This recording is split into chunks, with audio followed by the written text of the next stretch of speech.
by the Field of 68, all made possible by BetRivers. It's a spinny Saturday.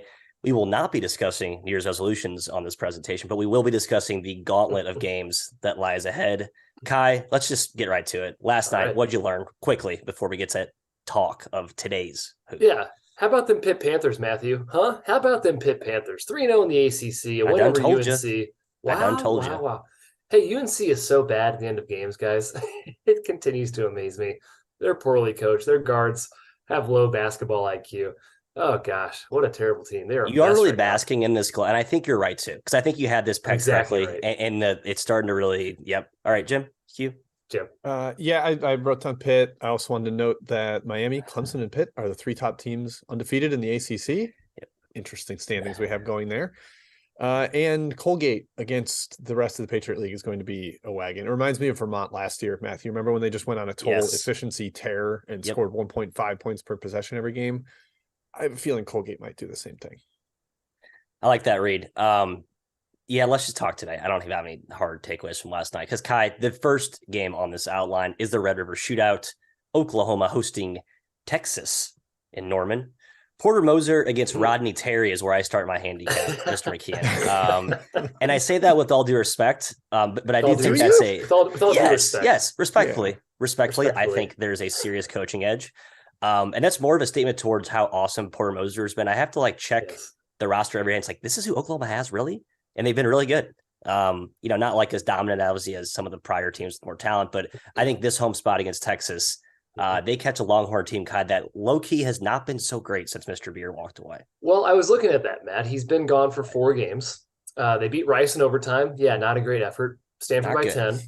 Louisiana by 28. Pretty good effort.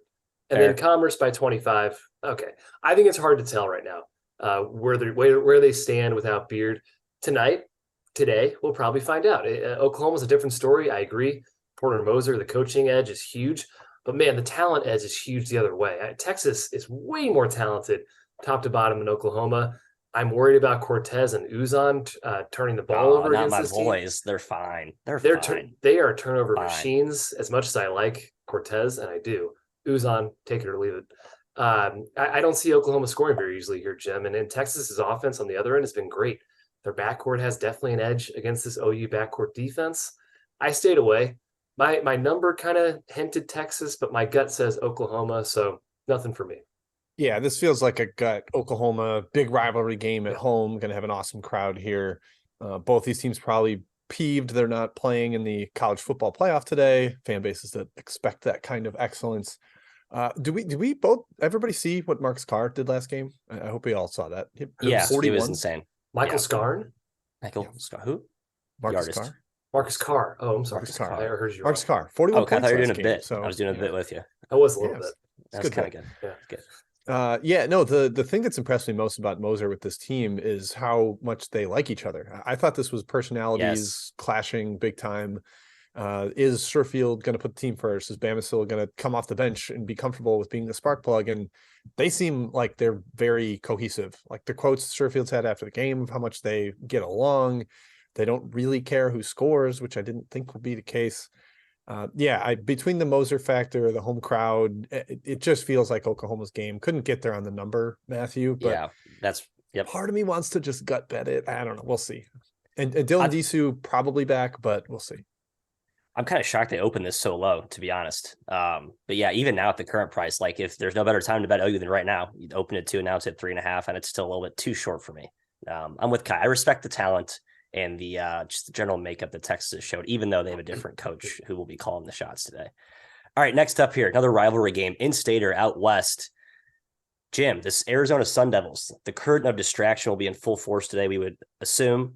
But man, what a disgusting last game we just saw the Sun Devils play. It was 10 days ago, but it was basically a 60 ball at the hands of the Dons up on the hilltop in San Francisco. Is this a vintage bounce back home doggy spot for the Sun Devs? It's a decent spot. I mean, they should be healthier. Cambridge missed last game because of the flu. I assume that was a big part of their horrific effort at San Francisco was the flu. Mm-hmm. Kai, matchup-wise, I'm a little concerned. Arizona State's better defensively this year, but transition defense is like middle of the national pack. per hoop math, they're like right in the middle in percentage of opportunities allowed and effective field goal percentage allowed. And if you can't guard transition against Arizona, you just get smashed. Like their bigs run the floor so well. They find those guys. Their Tubelis is so mobile. I think if this is more half courty, then Arizona State can compete. If it gets running, then I would lean towards Arizona. I lean towards the Sun Devils on the initial opener, but this is one of 3 games on the outline that got smashed right away. Yep. People got in on the Sun Devils. It got bet down. I think that was probably the right side numerically, honestly. Yeah, you can't get into a track meet, right? Hopefully Hurley keeps his decision of slowing the tempo down, making it a half-court game. Very important here. I don't think it's a bad time to hop in on ASU, Matt. You mentioned their San Francisco effort, 37-point loss. It dropped them 20 spots in KenPom. So if you're not into the whole 1-game sample size and you believe that Arizona State's other body of work is terrible really spot are, too. It's a terrible spot for them too. Then Arizona State's a pretty good bet here. Cambridge is back. He's huge for them. He's huge. It's a rivalry game. Should be a fantastic environment. So I hear the curtain of distraction in full force. And also Bobby Hurley tends to play Arizona pretty close at home. The last several matchups in this game, they're really close in Tempe. Yep. I think they can hang around. Their wing core is very athletic. Washington's been a godsend inside. I lean towards Arizona State here. Yeah, I thought even when they've been you're right, in not shambles, but when they've been a lot less feisty the last couple of years, this game always feels like it's competitive-ish. Like they never really die or go away. And obviously they're just a different team this year at home. Also notable, Arizona's last time leaving the friendly confines of Tucson, they got waxed by Utah. Now it's a different beast in altitude, yes. but this is their second true roadie of the year. So we'll see how Kerr Kriisa does on the road. Should be a fun little duel between the patrons there and Mr. Kerr. All right, Jimbo, heading east, I should say, to Big East country. Villanova hosting Marquette. Again, as you mentioned, another game on our outline that got absolutely smashed at the opener. Yep. I think everyone saw this line and said Villanova -1 to Marquette. Really? Yeah. It's worth pointing out, similar deja vu to Butler Providence. Providence probably underestimated coming into that game. Marquette, I know I've underestimated, but this line just feels too short. Yeah, I would have bet the -1, but it got eaten up. I would have bet -1.5. I would have bet -2. Those were all gone by the time I was ready to sit down in this game. And I'm okay with it. Marquette really terrifies me. They swept Villanova last year. That was a maybe worse Marquette team and better Villanova team. And the athleticism gave them problems. Shaka as an underdog is obviously another angle here. I'm okay with being not on this game, Kai. I was ready to bet it, and now I'm like, I'm fine sitting it out. Yeah, it's a huge spot for Villanova, and they look great with Cam Whitmore in the fold. They're 5-1. They gave UConn a pretty good battle on the road with him in the lineup. But Marquette's been awesome, the greatest dogs. It's a scary team to fade right now. And yeah, you mentioned it. Marquette swept them last year, and Villanova went 16-4 in the Big East. That has to be on the players' minds, both teams. We'll see. I mean, Marquette's not taking this team lightly, I don't think. But Villanova probably is pretty locked in here. My question, Matt, is can the Villanova guards handle the pressure and the length?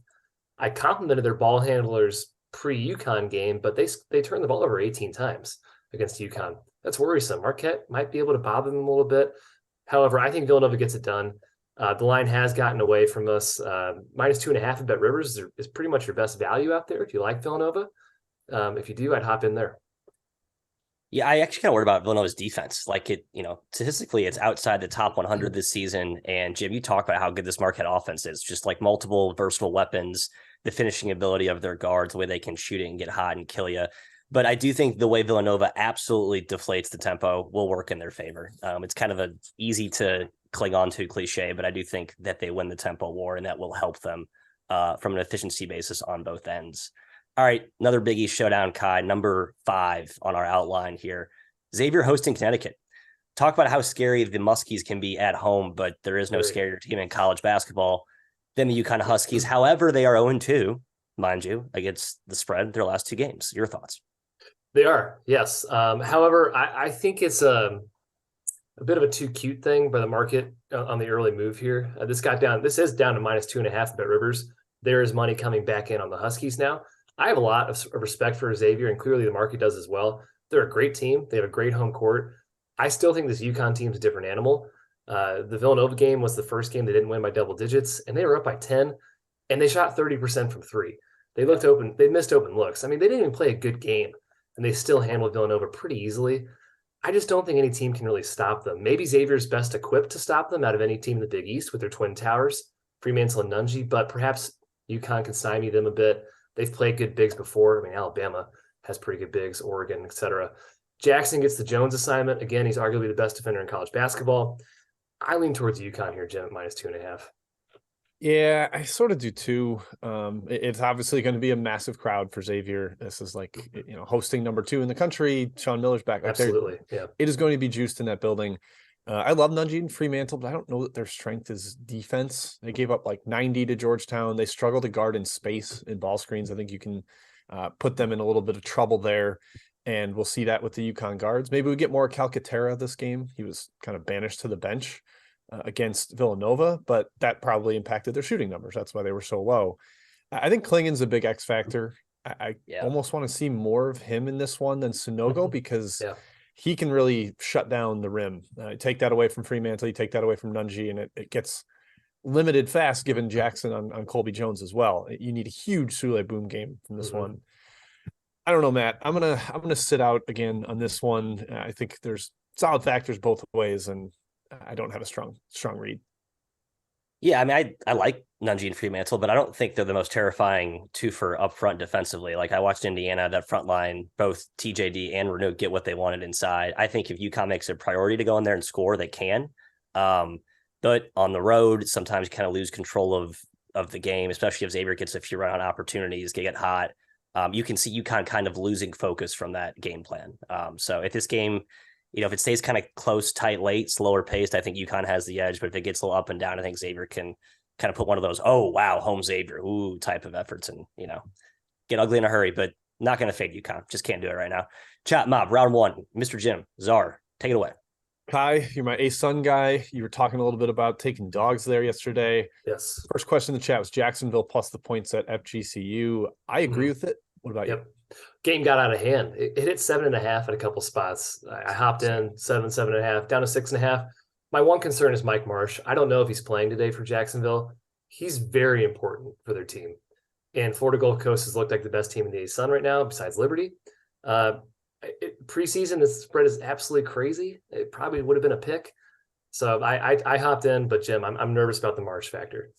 I read something that he's expected back today. Okay. So I'm hopeful he'll be in there. I like Jacksonville a lot today as well. Matt, leg show's lock of the day was our Miners. The Miners hosting Rice, coming home after 2 OT game. Heartbreaking loss at UAB. It's a tough spot, but they've taken money. What do you think? Yeah, Marquette didn't seem to care. I lean our Miners, but I do like Rice and probably have them overrated. And I'm also not playing it because of, you mentioned the 2 overtime spot. So yeah, no play here. Kai, Leg Show's live dog of the day was Wyoming hosting New Mexico. The Lobos have been a complete barnstorming force so far this year, still undefeated. Yep. Do they drop their first one today at Wyoming? Line's coming down. I assume it's because people are assuming EK is back for Wyoming. We have not gotten official word if that's the case. -1.5, -2. I like the Lobos. I understand the home court. This New Mexico team is awesome. I don't want to fade them at all right now. The entire world was on Colorado State last game. New Mexico smashed them. It wasn't even close. I think this team could be legit top 50 good. Yeah, they shot the lights out that game, and Colorado State was really shorthanded, only 8 scholarship players. Yeah. But I kind of like the under in this one. I think Wyoming knows they need to crawl in this game against New Mexico's offense. Curious what that crowd is here. I know there's been complaints about lack of attendance there. Linder sort of held out the fan base a month ago. So, but yeah, huge game, obviously. Either way, they have the elevation edge. Very high up, actually. Matthew, Charleston at Towson, game of the day in the Colonial. Maybe the preseason favorite against the current favorite. Charleston, a road favorite. What do you think? Yeah, I think the cute sharp bet here is Towson for a plethora of reasons. I'm just not betting it because they have not been the same without Jason Gibson. We got confirmation he is likely not playing today. Oh, and Charleston's really awesome. And they kind of are on an at-large mission. So it's unlikely you'll get a dud letdown spot, right? If you beat them, you're just going to have to beat them or they're going to miss shots. But I don't think you're getting a sleepy early conference, awesome team letdown here. No way. Matt, staying with you for a Horizon game here from Ethan W. Fort Wayne at Youngstown. Youngstown is ridiculous on offense right now. Top 50 in the country. Dwayne Cohill is shooting 60% from three. Yeah, he's a star, legit star. Can continue. But do you see any potential regression coming there? Who do you got in this one? Nah, the line felt right to me. Yeah, I think Youngstown's probably, these two teams are near equals, line's -4. You can maybe argue slightly into the Mastodons, Kai, but no take here for me. Kai, A10, you wrote that for the Almanac this offseason. Yeah. Question from Tim Kafer. He likes Richmond money line at George Mason. I tend to agree because I looked at the coaches.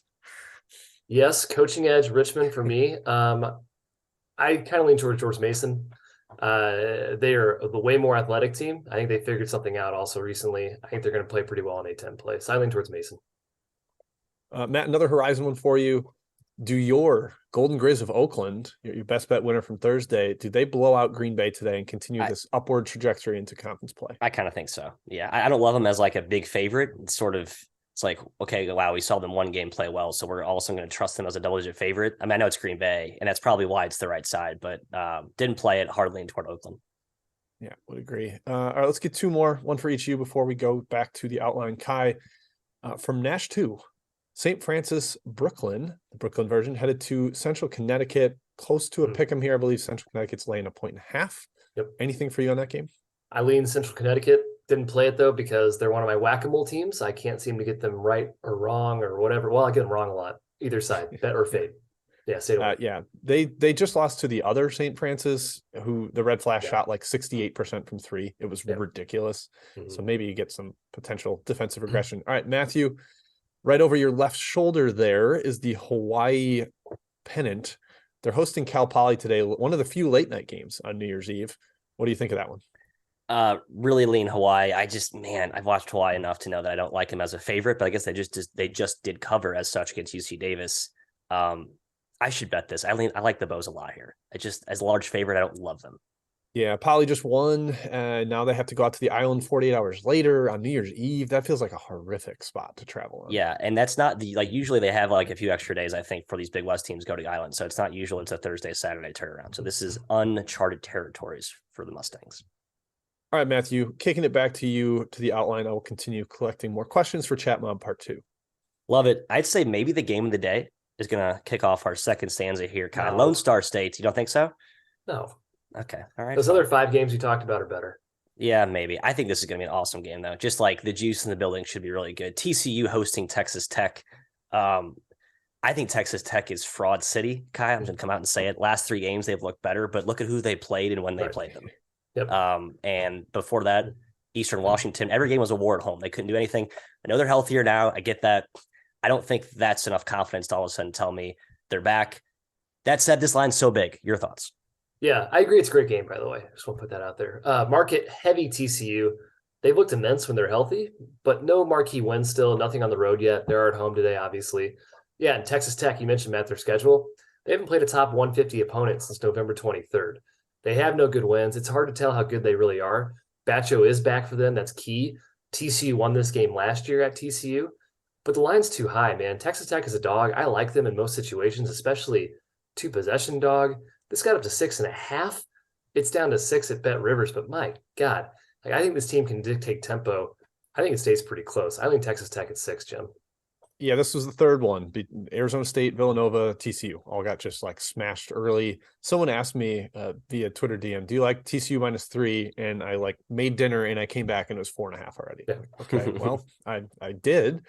Shout out to John Fendler for this stat on Twitter. If you filter out the first week of the season when TCU really kind of crapped the bed against 3 bye game opponents, they're 8th in the country per Bart Torvik. Like that's how good they've been lately. I don't think they're the 8th best team, but that paints the picture of how dominant they've been since that little week run.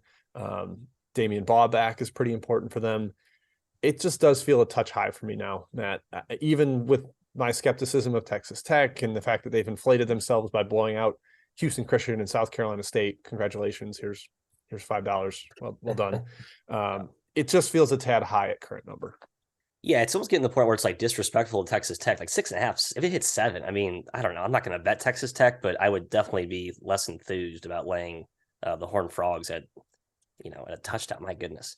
Yeah. All right, we're staying in the Big 12 here. Let's go to Iowa State, Cyclone City, Kai. Ames will be hosting The Baylor Bears, major personnel question marks. LJ Cryer and his concussion protocol status is huge. What are you looking at here?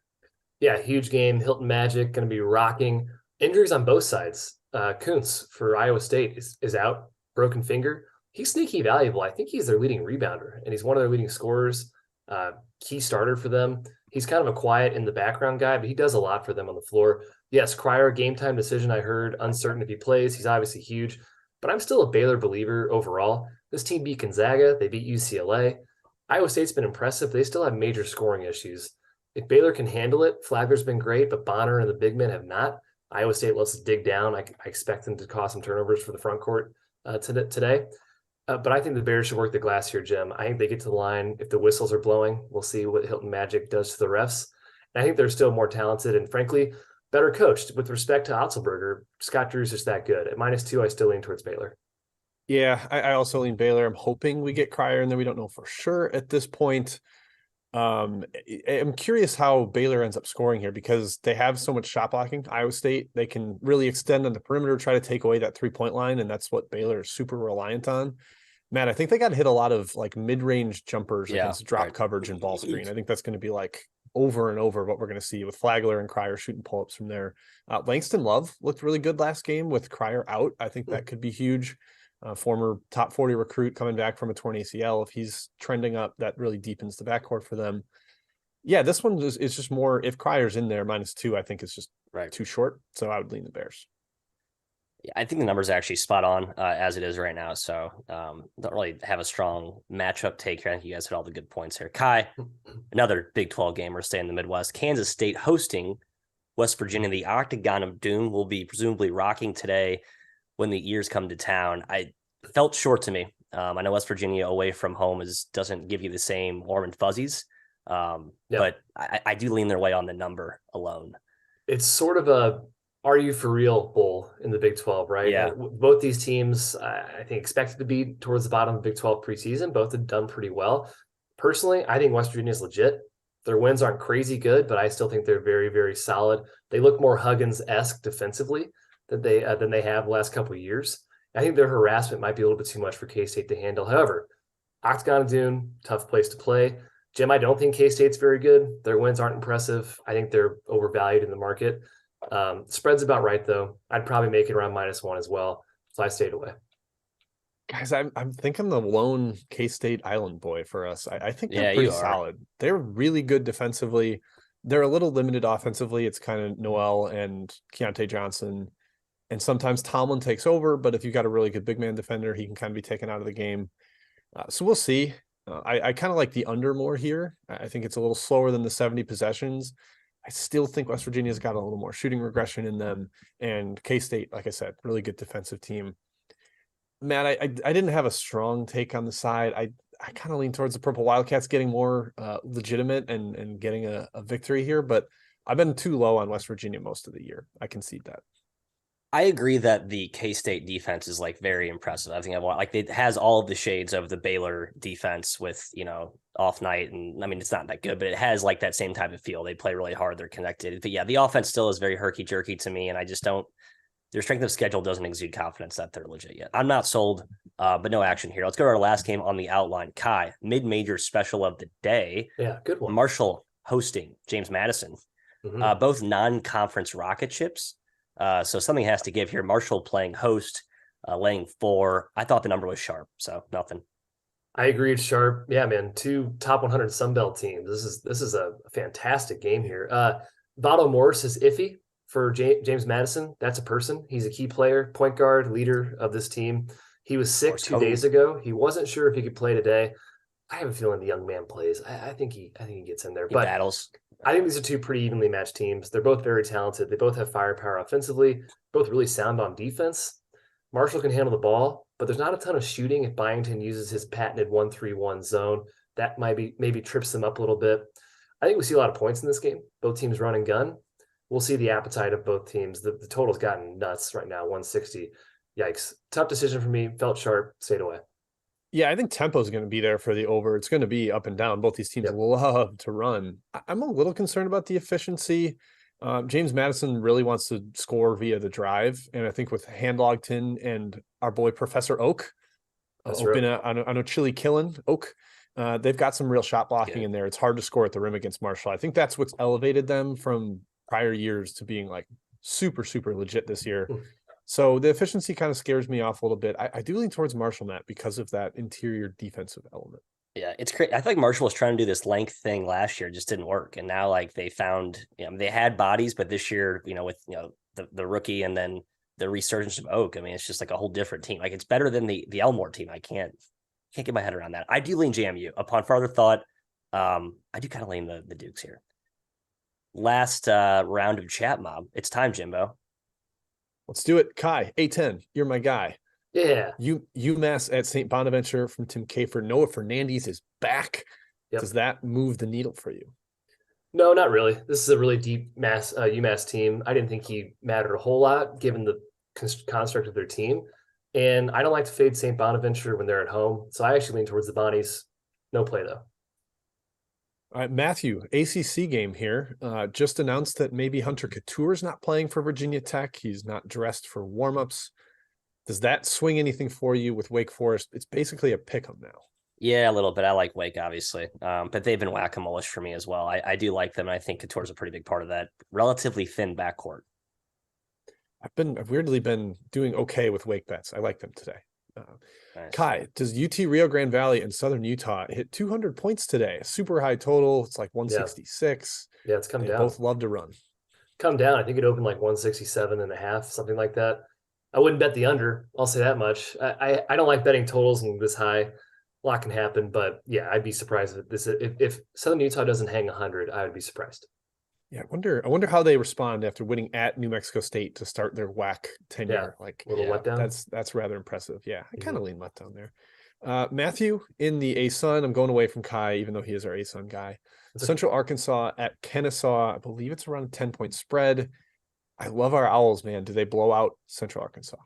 I kind of think so. I don't know. I'm a little worried, though. It just feels like a game that a lot of these games, extras, are tipping at like noon, 1 p.m. Every game day is early.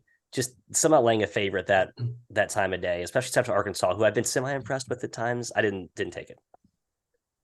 Yeah, Kai talked about like how evenly matched they are. That league, there's a lot of parity, but Central Arkansas is one of the few that's like not kind of okay. Yeah, that I think is smashable. Kai, Utah is 3-0 in the Pac-12. They are going to Stanford, who is 0-3 in the Pac-12. Yeah. Does that mean one team is bad and one is good, or does that mean we try to get in on the sharp side? Look at Stanford, man, taking money. -2.5 now, -3 at some shop, -3.5 at a shop. Holy cow. Good luck. Wouldn't lay that ever with Stanford against Utah, but the spot's terrible for Utah. I would stay away. Yeah, I might step in on Utah. I just love Craig Smith and the boys. Good luck to you Stanford backers out there. What are you thinking? Mateo, multiple people in the chat asked about St. John's at Seton Hall. Big East game. Our producer Dagan is tuning into this answer. What do you got for us? I kind of think this is the spot where Hall puts it together. Great matchup for them. I think they just got bodied by bigger, more physical teams the last times out. I know they're missing Yetna badly up front. I just don't see their interior defense and their lack of like true post presence being exploited that much by the Johnnies today. I think Hall's the right side. Yeah, I think I like the over there. I think it gets really up and down. I kind of agree with that too. Fouls galore, probably. Helter's cut. Yeah, tons of free throws in that one.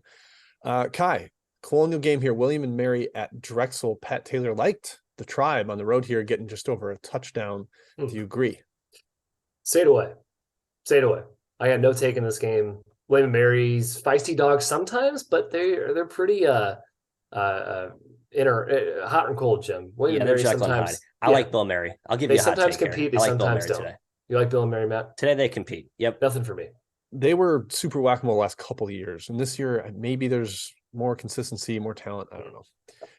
I'll answer this one from Ninja 13. Chattanooga at Mercer. I think he mentioned the over. I like the under.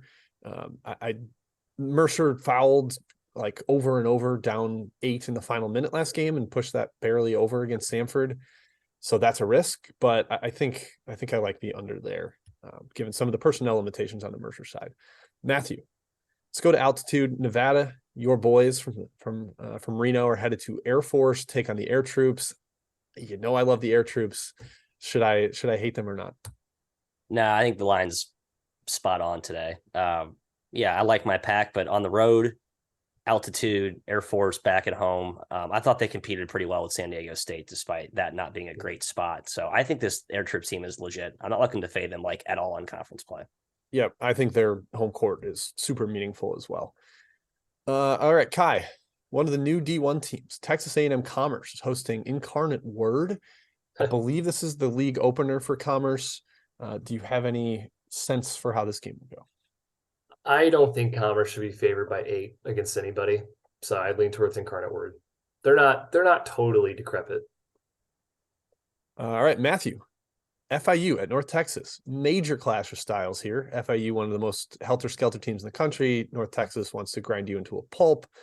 How did the Mean Green awful loss not smash here? I kind of think it's a weird spot though, where FIU comes in. I think everyone's forgotten about them. No one takes them seriously. We kind of thought this team was going to be good. They had flashes of being good. Been down a few key. I know Denver Jones didn't play last game. He does matter quite a bit.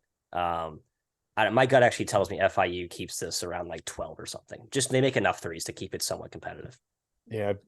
In a crazy turn of events, I sort of like the over. I think FIU at least speeds it up enough that you get some possessions, and they're bad defensively. 125, tiny total for an FIU game. My goodness. I mean, North Texas. That just tells you about North Texas, of course. Kai, in the Ivy League, Princeton taking on Harvard. I sort of lean towards dog. I thought maybe it was too many points. I've been a little bit low on Princeton all year, though. I don't know if that's smart or not. What do you think? I suppose I lean towards Harvard +6. Pretty good underdog. Ivy games tend to play pretty close. Yeah, lean their way. Yeah, not a lot of home court in those. It's not too much travel. All right, Matt, out west. A couple of UC schools. UC San Diego versus UC Santa Barbara. Both teams got a win in their Big West openers. No real like 0-1 team angle here, but one is better than the other. Should be the Gauchos. What do you got? I still like the Tritons. It's not what they're called, but I do like the San Diego based school here, Jim, in the battle of the UC system. Just too many points. Shimanga had a monster game last out. Big, interior fortress. I think he matters. All the UC Irvine defects are good big men. That's kind of a theme that persists. All right, Kai. Gardner-Webb, High Point. Two teams in the Big South here. Gardner-Webb with a massive blowout win in their first their league opener. Anything for you here? I lost value on this game. Negative closing line value. Wow. High Point is a team I like to pick, even -1. They're now a dog to Gardner-Webb. I respect Gardner-Webb a lot, but I think High Point's got a great home court. They're due for a win. They're due for a good effort. So I lean towards High Point. Breaking news here. Apparently Georgia Tech riddled with injury or with illnesses. And if we know anything about handicapping, it's that's worth 10 points. So yeah, I guess now is probably the right time to bet Virginia. Yeah, I don't know for sure if who's Beekman out. is in. Which guys? That's the key. And Beekman, I think, matters a lot for Virginia. But I'm never going to tell you not to bet illness, flu. I feel like it's usually pretty strong. Two guys out, it's probably other guys probably have it too, and it's just been like a thing, and I just don't get involved or fade it. Matt, UMass Lowell, do they continue to look like the best team in the America East today, taking on NJIT? Yeah, I do. I think this is a team not like Vermont or Colgate yet, Jim, but I think they have just like a categorically more athletic roster than a lot of these opponents in conference, where like Vermont and Colgate they can carve people up with their skill and precision. Lowell's just like way too athletic for this league. So yeah, I think they smash. Quick 3-pack from Harry R here. Kai, Queens at Eastern Kentucky. Seems like, man, there should be a lot of possessions and points here, right? Yes, I think there should be a lot of possessions. There should be a lot of points. Queens games have been more under this year. For some reason, A.W. Hamilton's not running at a very high rate this year. He's slowed the tempo down, which makes no sense to me. They're deeper. Our conversation this summer said he was going to ramp it back up. Complete confusion there. No take here. Wouldn't fade Queens, so probably lean towards them. Also, money is coming in on Georgia Tech. So do with what you will with that information, guys. Interesting. Yeah. Well, maybe it goes low enough. We can take the Cavs. Matthew, Tarleton State at Abilene Christian. Tarleton, one of the most maddening overs I've ever seen, with 60 points in the final 10 minutes last game. Now they're at Abilene Christian. What do you got? I kind of lean ACU here. I don't know why. I don't have a good explanation. I just thought the line was a little bit short. I think ACU is a sneaky buy low, I guess. General premise. Now Virginia's coming back. Money coming in on Virginia. Oh, there it is. All right. One more from the Mountain West Kai. San Jose State at Colorado State. Again, I mentioned the personnel limitations for Colorado State. They could still be without Strong, Jackson, and Lake, down to 8 scholarship guys. Jennison's already out for the year. So while I kind of want them at elevation in the bounce back spot after the loss, I don't know if I can do it. Yeah, I think that kind of matters too, those guys that are out. They took money, a little bit of money. I think it opened 7, it's 9 now. I'd lean towards San Jose State. Okay. Matt, Chicago game here. UIC, Bradley. UIC, a team we are having a hard time figuring out. Does Bradley finally smash them? What happens here? Yes, I think that line is really high, though. But yeah, I do think Bradley smashed them. I almost took Bradley first half. This is one where I wish I just could ignore my number and just say Bradley kills them. Who cares if it's 15 points against Luke Yaklich, a coach I like, just bet it. But I didn't. I have no. Any of you have a take on the Arkansas State under? Unfortunately, have nothing there. I just played a crawl against ODU and a disgusting basketball game. I guess I could buy that maybe. It's like a trend play. Yeah. All right. I think we've hit everything in the chat, so it's best bet time. St. Mary's, Santa Clara. Scott yells. Oh yeah, I guess I thought I had that one written down. I might have deleted it. I apologize. I got nothing there. I caught a rogue -4.5 for St. Mary's because I thought that was way too low. Yeah, they're a much better team. But Santa Clara I respect, so I did not play it past that. Yeah, I can't play it at 6. Too high. Yeah, I sort of buy that. St. Mary's is just better. And again, when you have like one primary playmaker in Pajimski, I think Randy Bennett takes that away. Okay, I think that's everything now. So best bets. All right. I got two unders, Ryder and Canisius under 142.5. This game's being played at Niagara in a very weird kind of schedule thing where Canisius can't actually host it. I think that throws off the rhythm of the game a little bit. We see it slow down, maybe not the best shooting in a different environment. So I like that one. It's also a weird, like this game got moved from yesterday. And again, I just kind of get under vibes from it. And then also Louisiana Tech Charlotte, the game that was asked about in the chat, taking the under 132.5. I think Charlotte's been shooting a little above its head recently, so they come back down to earth a little bit. Louisiana Tech, a really solid defensive team, should be half court. That's the goal here, really kind of a grind in CUSA with Charlotte playing their pack line. So those are my two unders for the day. Matthew, give the people your wonderful best bet here. Loser or Louisville, we'll see. Probably a loser, but 23.5 in a rivalry game for a team that's playing objectively better. All right, let's put that in air quotes. Better. Kai, they're playing Kentucky. Kentucky's been bad. Like they look out of sorts in every game I watched them play. With all due respect to your Mizzou Tigers, that was a very impressive effort. Please credit. I do believe the road team was also part of painting that picture in blowout fashion. And they just played Florida A&M. I don't think like Kentucky beat Florida A&M with any more. Like, I mean, they won by 20 versus, I know it was a closer game late, but like, I didn't think this line of 23.5 represents the form of Kentucky, which is bad. I think they're still inflated by their preseason number 1 KenPom ranking. So fading Kentucky here. Go Cardinals. Fair enough, Matt. Go Cardinals. All right, my best bet. Yes. I just want to throw in a stat on Matt's best bet. I've got that Bart Torvik filtered, so to take out the first week of the season. So again, no preseason stuff. Kentucky, 62nd in the country. And they're laying 23.5 in a rivalry game. That's a 2-hour. Come on. KU beat Mizzou by 28.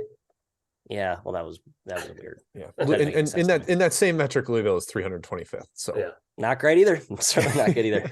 All right, my best bet, guys. New Mexico State -1.5. I just really like this team. They're off a tough home loss to Southern Utah. They get Sam Houston coming in from Utah Valley, not the easiest of travels. I do love Sam Houston as well, but I still think they're a tad overvalued. I'm not sure they're better on a neutral than Mexico State. New Mexico State's certainly more talented. I think we get a better effort today. Short spread, love short spread games. So give me the Aggies here. Boom. Well, that puts a bow on it, gentlemen. Any final thoughts before we send off our viewers? Oh, Happy New Year, of course. We will see you on the other side in 2023 on Monday? Question mark. Let me look at the slate. The Monday slate. I'm Ron Burgundy. Hey, check the Twitter. That's 3MW_CBB. We will post when we'll be on next, and we will be promoting all of our good stuff, including all of the great Field 68 content. Good luck today. Happy New Year.